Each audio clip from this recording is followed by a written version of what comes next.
Hello students, start करते हैं हम लोग ट्रायंगल्स। ट्रायंगल क्या होता है?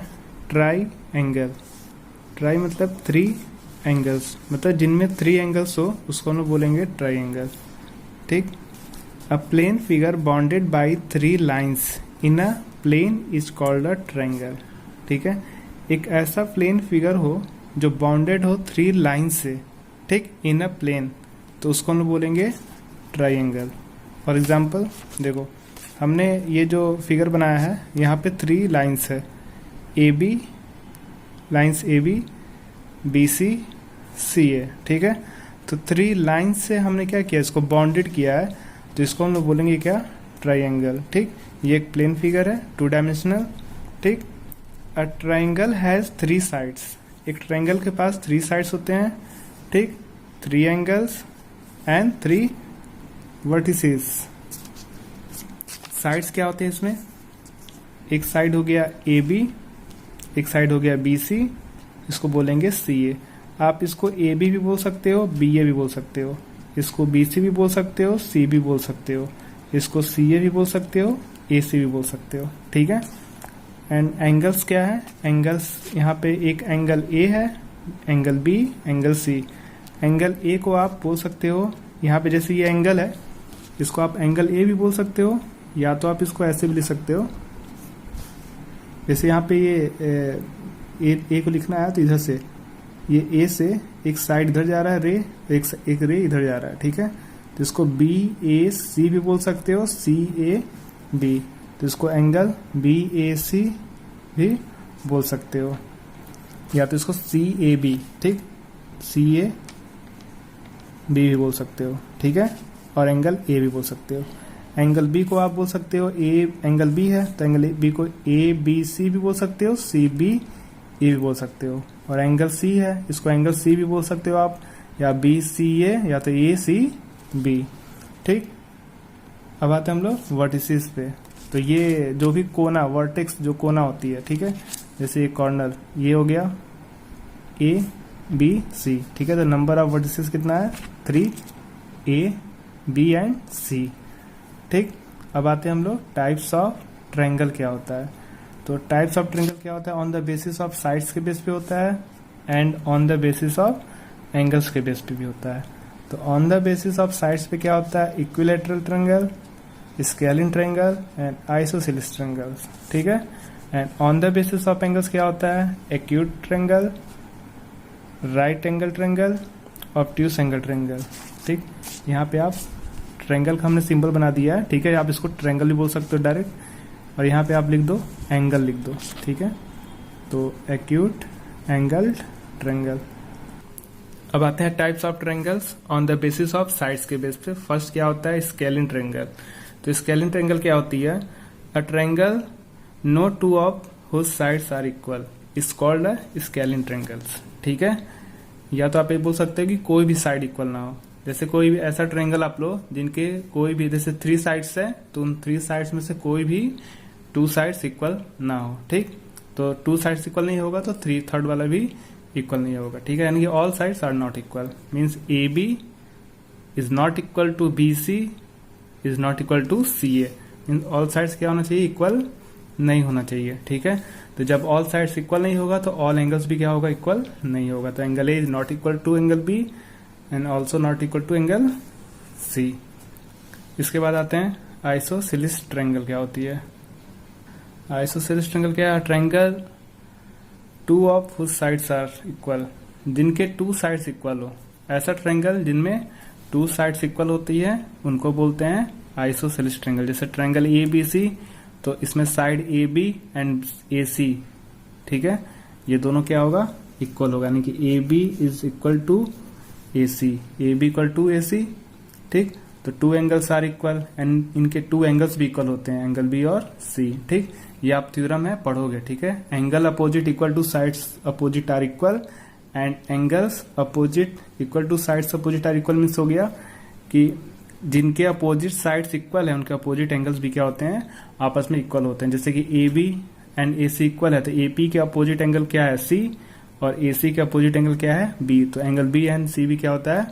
इक्वल होता है। ठीक, और एक थ्योरम है कि साइड्स अपोजिट इक्वल मीन्स कि साइड्स जो अपोजिट है उसके एंगल जो अपोजिट है वो भी क्या होते हैं, इक्वल होते हैं। ठीक, तो उन दोनों से हमको पढ़ेंगे हम लोग। अब आते हैं थर्ड, इक्विलैटरल ट्रायंगल क्या होती है। अ ट्रायंगल जिनके ऑल साइड्स इक्वल हो, A B B C and C A, all sides equal होगा तो उसको बोलेंगे इक्विलैटरल ट्रायंगल। ठीक, A B B C and C A B equal to B C and B C is equal to C A and all angles are equal and each angle 60 degree. ठीक है, तो उसको बोलेंगे equilateral triangle.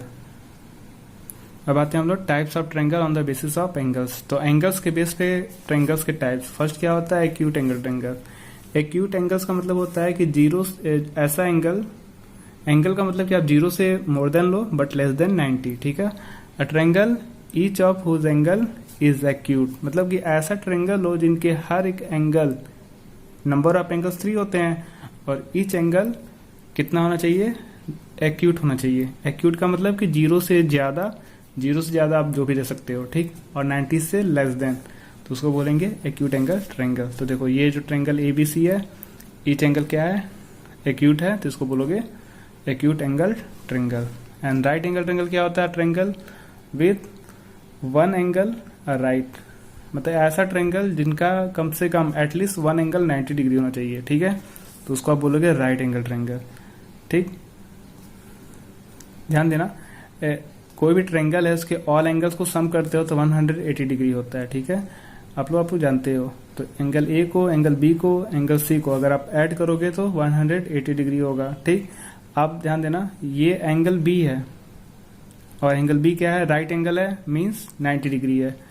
तो angle A को सी से plus करोगे तो 90 होगा, क्योंकि ऑल एंगल्स को सम करोगे तो 180 आएगा। जब ये 90 डिग्री है तो इन दोनों का सम क्या आएगा, 90 आएगा। ठीक है, अब आते हैं हम लोग ऑब्ट्यूज एंगल ट्रायंगल।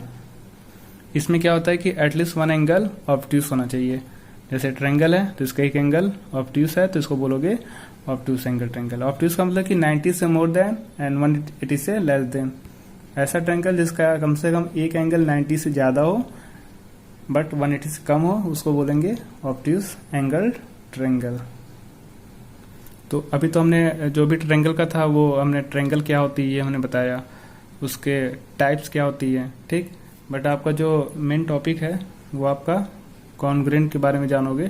ठीक, कॉन्ग्रुएंट क्या होती है इसको पढ़ते हैं अभी।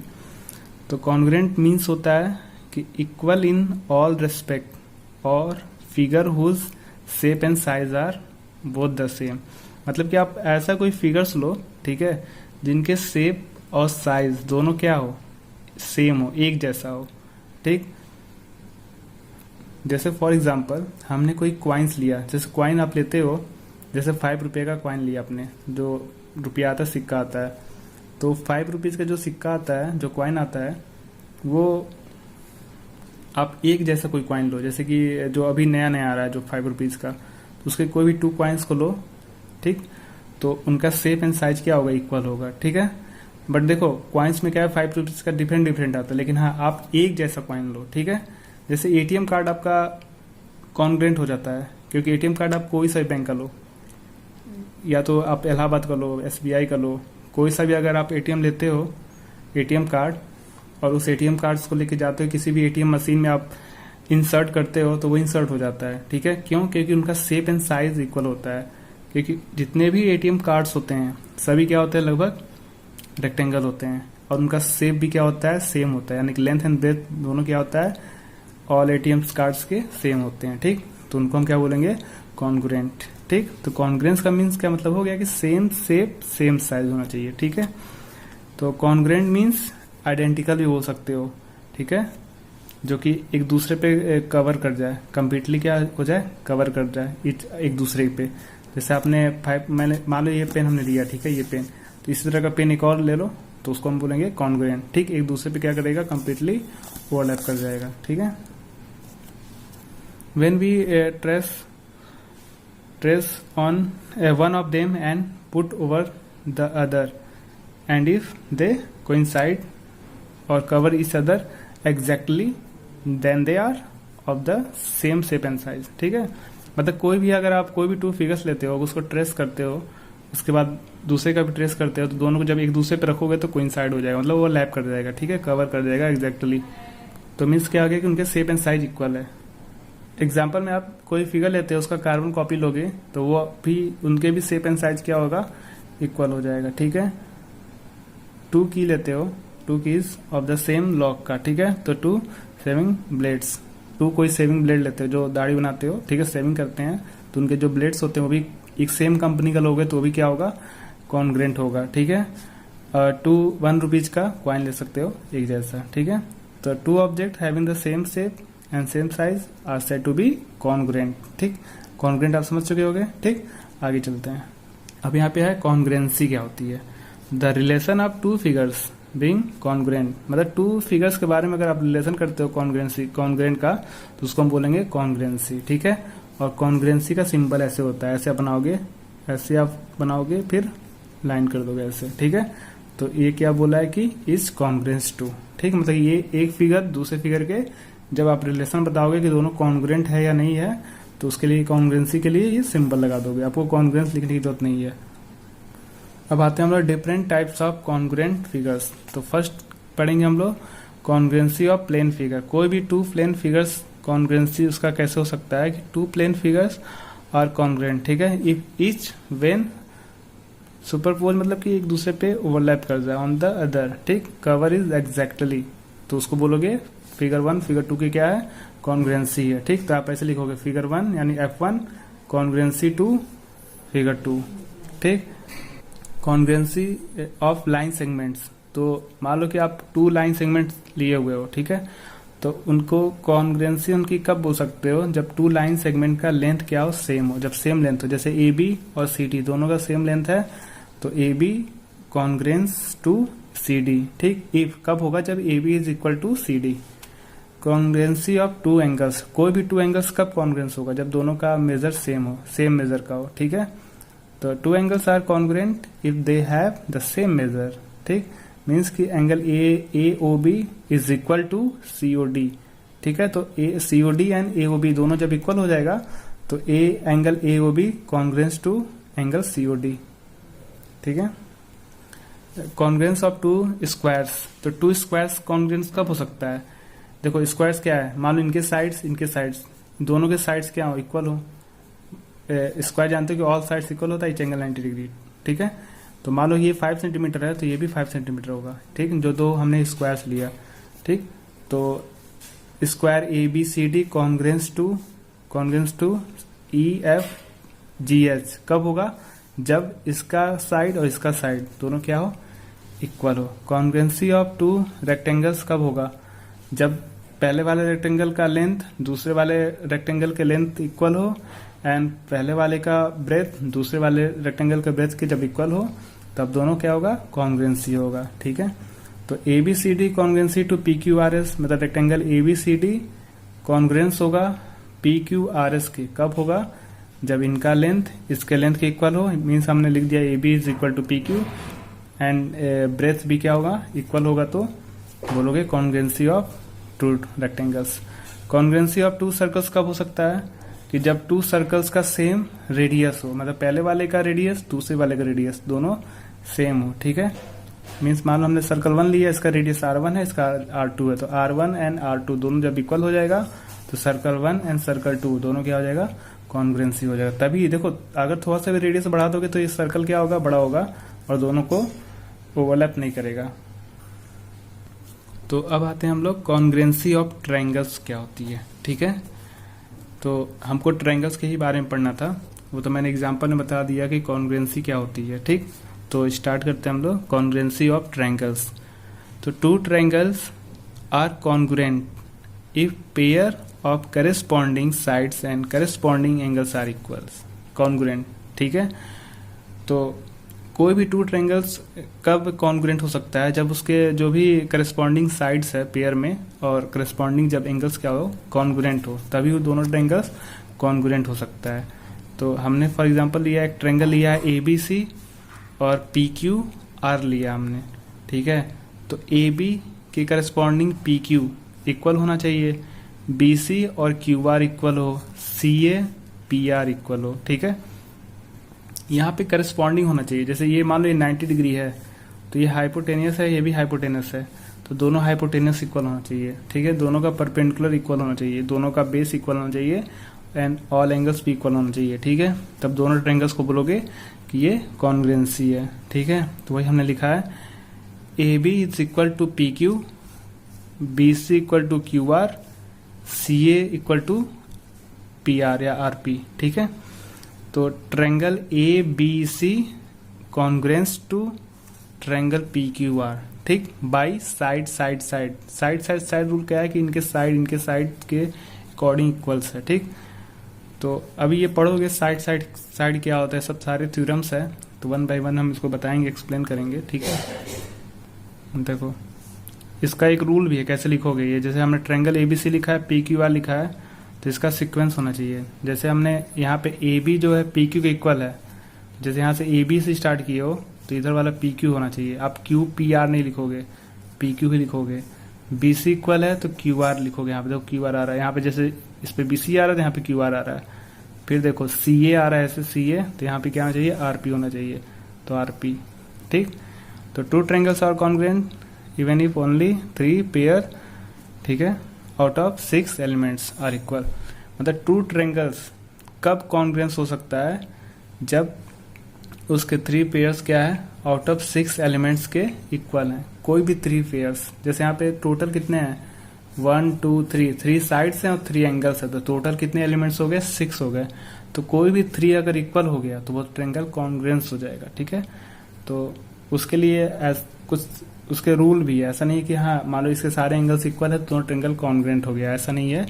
उसके कई सारे क्राइटेरिया कंडीशन है, उसको हम लोग पढ़ेंगे। तो condition for congruency of triangles, क्या क्या कंडीशन हो सकता है, ठीक है।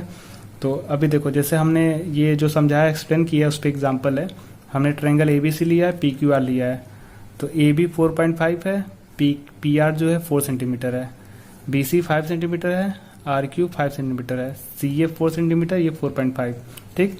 तो देखो जैसे यहाँ पे ए से सी 4 सेंटीमीटर है, तो यहाँ पे कोई ऐसा साइड है जो कि 4 सेंटीमीटर है या नहीं है, जैसे देखो पी आर दिख रहा है 4 सेंटीमीटर, ये 5 सेंटीमीटर, यहाँ भी 5 सेंटीमीटर है, ये 4.5, यहाँ भी 4.5, मतलब कि जो जो साइड्स इधर है वही वही मेथड का साइड इधर वाले में भी है, तो ये दोनों ट्रायंगल कॉन्ग्रुएंट हो जाएगा, ठीक है। तो देखो ऐसे लिखोगे A B P Q, A B ध्यान देना पी क्यू ऐसे चलोगे, ये 4.5 है, ए बी 4.5 है, इक्वल हो गया बी सी आर क्यू, ठीक है, 5 centimetre, C A and R P या पी आर, ठीक है, 4 सेंटीमीटर। तो कैसे लिखोगे, देखो यहाँ पे 4.5 से स्टार्ट किया ना हमने, तो ए बी पहले लिखोगे और इधर वाला क्या लिखोगे, पी क्यू, फिर बी सी, देखो बी सी आ गया तो इधर लिखोगे क्यू आर, ठीक, और लास्ट में लिखोगे सी ए, तो यहाँ पे क्या हो जाएगा, आर पी हो जाएगा, आर पी। तो टू ट्रायंगल्स क्या हो गया, कॉन्ग्रुएंट हो गया। अब ध्यान देना कि जब टू ट्रायंगल्स जब कॉन्ग्रुएंट होता है तो इसके करस्पॉन्डिंग एंगल्स भी इक्वल होते हैं, ठीक है, यानी corresponding parts of congruent triangle, जैसे सीपीसीटी आप बोल दोगे। तो जैसे मान लो ये दोनों ट्रायंगल कॉन्ग्रुएंट हो गया तो पूछा जाए कि एंगल ए एंगल पी के तब इक्वल हो जाएगा, ठीक है, एंगल बी आर के इक्वल हो जाएगा, एंगल सी क्यू के इक्वल हो जाएगा, ठीक। If two triangles are congruent then corresponding parts of congruent triangle are equal, ठीक। अगर कोई भी टू ट्रायंगल्स क्या है, कॉन्ग्रुएंट है, तो इसका मतलब कि उसके करस्पॉन्डिंग जो भी पार्ट बच गया वो भी उसके इक्वल हो जाएगा दूसरे वाले ट्रायंगल के। तो जब दोनों ट्रायंगल कॉन्ग्रुएंट हो गया तो इसके ए के करस्पॉन्डिंग कौन आ रहा है, पी आ रहा है, क्योंकि देखो इधर 4 है, इधर 4.5 है, इधर भी 4 है, इधर 4.5 है।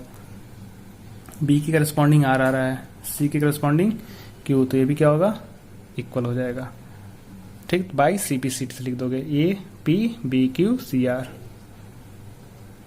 सी P C T are always equal, ठीक। ऑलवेज राइट कॉन्ग्रुएंस ट्रायंगल पर सी पी सी टी, ठीक, विच मीन्स क्या होता है कि टू ट्रायंगल्स इज करेक्ट। ये मतलब मैं लिख रहा हूँ कि सीपीसीटी का मतलब क्या होता है, ऑलवेज इक्वल होता है, ठीक है, corresponding parts of congruent triangle always equal होते हैं, ठीक है।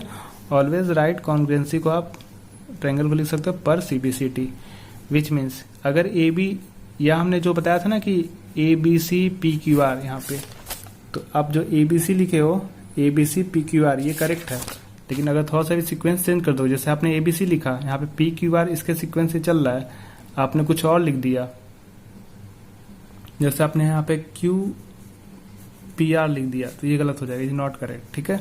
तो two triangles are congruent then corresponding parts of congruent triangle are equal, यानी कि ट्रू ट्रायंगल्स क्या है, जब कॉन्ग्रुएंट है तो उसके करस्पॉन्डिंग पार्ट्स भी क्या होते हैं, इक्वल होते हैं। ठीक है, if corresponding parts of congruent triangle are equal then triangles are congruent. ठीक है, तो इसके क्या है क्राइटेरिया है कॉन्ग्रुएंसी के ट्रायंगल्स के होने का, तो two triangles are congruent when they are equal in all respect, क्या क्या होना चाहिए, साइड्स इक्वल एंड एंगल्स।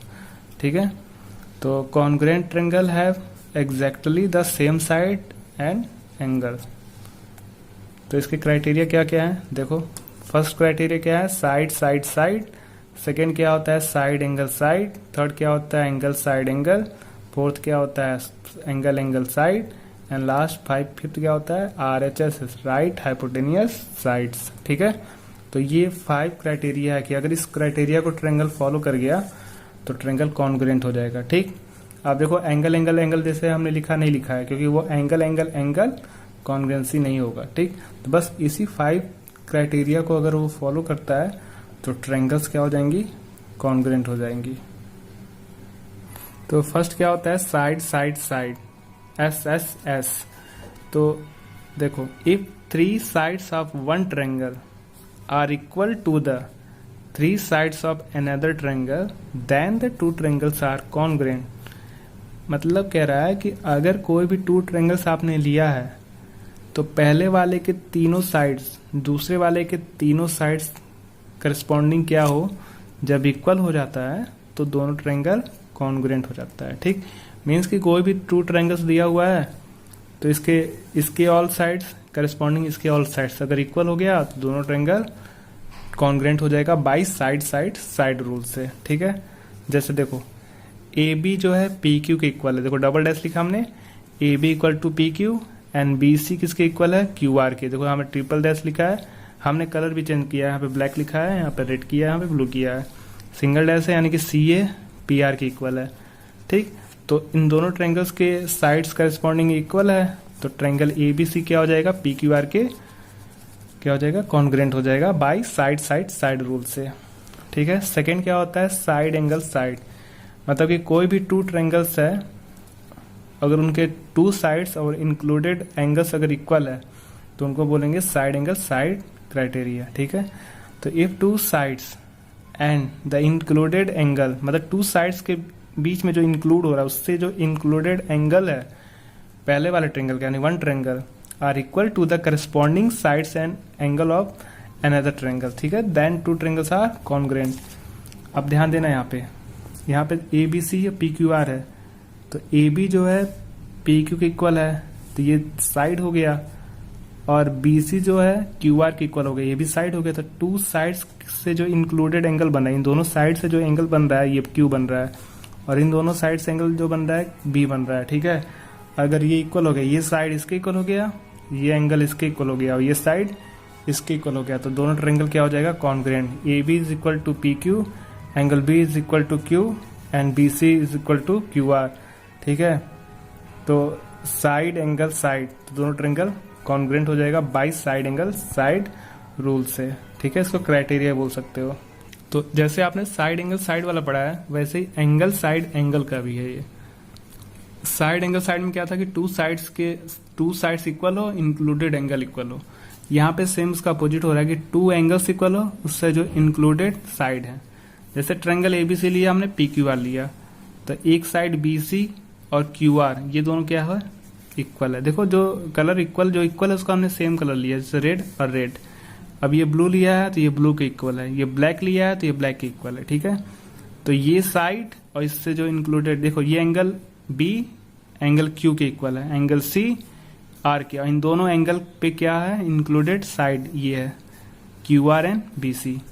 तो if 2 triangle are congruent if 2 angles and the included side of one triangle are equal to the corresponding angles, ठीक है, and side another triangle। तो देखो angle B is equal to angle Q and BC is equal to QR, angle C is equal to angle R। तो triangle ABC congruence to triangle PQR, ठीक है, by angle side angle से। ठीक है, अब आते हैं हम लोग एंगल एंगल साइड रूल क्या होता है। तो एंगल साइड, देखो ध्यान है सीक्वेंस सही होना चाहिए। जैसे मान लो कि यहाँ पे एंगल साइड एंगल है, तो मान लो यहाँ पे एंगल, ये एंगल साइड उधर ले लोगे और ये उधर लोगे तो ये फिर कॉन्ग्रेंट नहीं होगा। मतलब कि एक सीक्वेंस होना चाहिए कि एंगल एंगल और इससे इंक्लूडेड जो साइड है। अब यहाँ पे एंगल साइड का मतलब कि ये ऐसे चलेगा, ध्यान देना। ये ट्रायंगल ABC है, PQR है, तो एंगल A एंगल P के इक्वल हो गया, एंगल B एंगल Q के। तो अब इन दोनों से कुछ इंक्लूडेड नहीं एंगल साइड है, साइड जो है अलग आ गया इधर। अब ये जो BC जो है किसके इक्वल है, QR के। तो angle A is equal to angle P, angle B is equal to angle Q और BC is equal to angle QR। तो देखो एंगल साइड एंगल साइड ऐसे भी चल सकता है। अगर ये C और R इक्वल हो तो एंगल साइड ऐसे भी आ सकता है। ठीक, कहीं से भी आप ऐसे भी ले सकते हो, एंगल साइड एंगल साइड।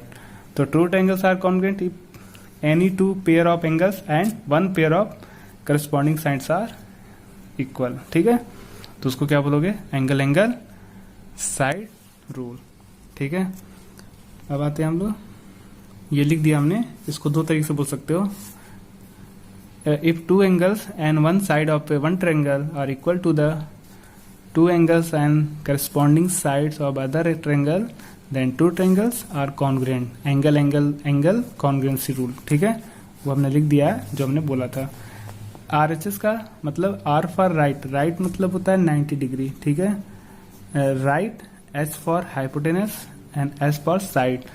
तो टू ट्रायंगल, अगर मान लो राइट एंगल दिया है, मतलब 90 डिग्री दिया है, तो राइट एंगल ट्रायंगल दिया है, तो इसके राइट एंगल ट्रायंगल दिया है, तो ये तो 90 इक्वल तो होना ही है, क्योंकि राइट में 90 डिग्री एक कम से कम एटलीस्ट वन एंगल 90 डिग्री होता है। ठीक है, फिर देखो तो इस 90 के जस्ट सामने वाले साइड को आप हाइपोटेनस बोलते हो। तो अगर हाइपोटेनस भी इक्वल हो जाए और कोई सा भी एक साइड या तो परपेंडिकुलर इक्वल हो जाए या तो साइड, ये बेस जिसको बोलते हो, तो कोई भी टू लेग्स, देखो राइट एंगल क्या होता है कि आप एटलीस्ट वन एंगल क्या होता है 90 डिग्री, उसके सामने वालों को आप हाइपोटेनियस बोलते हो। बाकी अदर टू को क्या बोलते हो आप, एक को परपेंडिकुलर एक को बेस बोल सकते हो। ठीक है, तो कम से कम इसमें क्या है कि ये तो 90 डिग्री होगा दोनों, क्योंकि राइट एंगल है, और दोनों का हाइपोटेनियस, और कोई भी एक साइड अगर इक्वल हो गया तो ये भी दोनों ट्रायंगल कॉन्ग्रुएंस हो जाएगा। ठीक है, तो कॉन्ग्रुएंसी कैसे होगा, बाय RHS रूल। तो two right triangles are congruent if hypotenuse and one side of one triangle are equal to the hypotenuse and one side of the other triangle। ठीक है, तो angle B is equal to angle Q, यानी इसको बोलोगे R क्योंकि 90 degree है। ठीक है, और AC और PR इक्वल है हाइपोटेनियस, और BC और QR कोई साइड है। तो triangle ABC congruence to triangle PQR by right hypotenuse side. ठीक है, यानी कि RHS रूल।